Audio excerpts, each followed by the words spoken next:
My next speaker is Juan. So Juan is an architect from Madrid.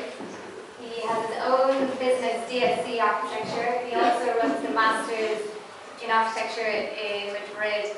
And the main basis of that Masters is how architects can make a few bob, because I'm telling you, it's bloody impossible.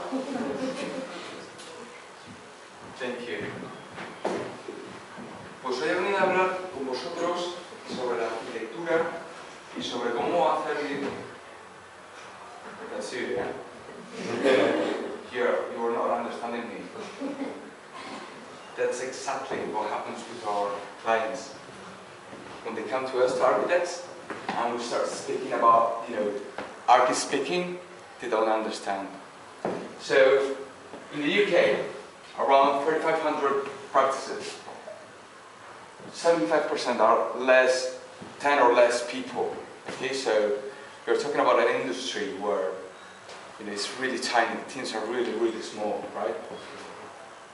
People, as soon as they get out of school, only 10% attempt to set up their own practices. Only 10%. People say, well, I don't have the experience.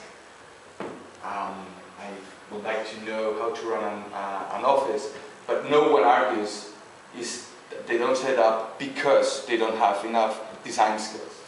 Now, 80% will fail during the first 12 months. No doubt. 80%. All that money, all that effort, energy is gone, right? But we know why. That's good stuff, right? We know what's happening. And that is as simple as really good design, but very bad management. But who's his fault?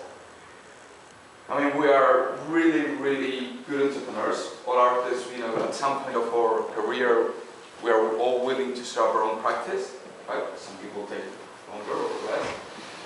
But we have no idea of management because, for the last 200 years, we've been taught at schools of architecture basically the same way. By those, who is an architect in the room? So very few, okay. Anyway, this man on the left is Frank Lloyd Wright. He's a very well-known architect. And he used to, to teach all his workers, and it was a combination of office and university at the same time, right? And that was about 100 years ago, and we're still being taught the same way. And we're all being taught to become this. Someone that is, direct connection with God. We know all about everything. We all think that the clients are these, necessary people for us to enjoy. Necessary people. But, if somehow we could remove the clients, we'll be alright. The things that we design very expensive for us. But the truth is that we are more like this. Now, people see that I see talent. I see, someone who is able to combine and place the drums and the guitar at the same time, right? So, what we are proposing from IE is that architectural education has to be a combination of obviously design, obviously innovation, but as well management. In any other sector, no one would dare to set up any kind of business without designing first the business before the product or whatever the service they're going to design, right? So our proposal is, rather than from the gifted to the clown, is more from the craftsman to the ironman, someone that is has lots of different skills, lots of different tools, and can adapt to the current scenario. These are all the Time magazines where architects were on the front cover. Last was 60 years ago. What's wrong with that? We still have, all the skills, and we still are doing the same thing. But at some point, we disconnected from society, and things have changed because, in those days, you would just put a brass plate on the front of the, on your door front, and clients will come in. They come in. How many thousands are you going to spend? Now that's over, right? So we need to change. We start to shift from an architect's architect to a client's architect. We are the stupid people that when we design our web pages, we design them not thinking on our clients, on our peers that will go into our web page and they will say, oh, that's cool. Hey, come on. That guy is not going to give you a project, a commission.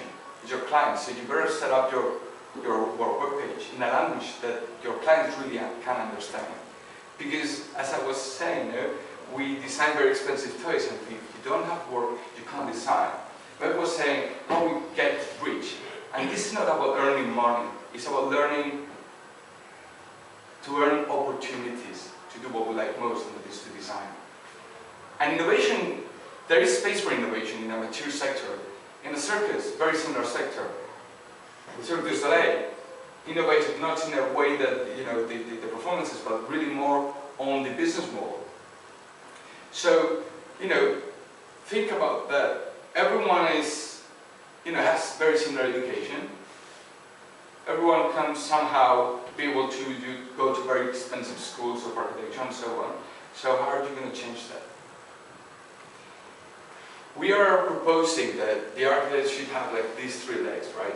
The architect is an entrepreneur, obviously as a designer, but as well as a business person. Okay? To be sustainable, not profitable, or profitable enough to be able to open the door of your practice the next month, to be able to pay the bills and the life, whatever. Now, this is my children. These were the first group of students that 4 years ago I started the Master Architectural Management and Design. These are the Fosters and Partners Founder. They're all very, very successful now. So, to finish, to be successful in architecture, again, is not to earn lots of money. It's just to be able to do what you like most, and that is to design. So, be the first, be the best, or be different.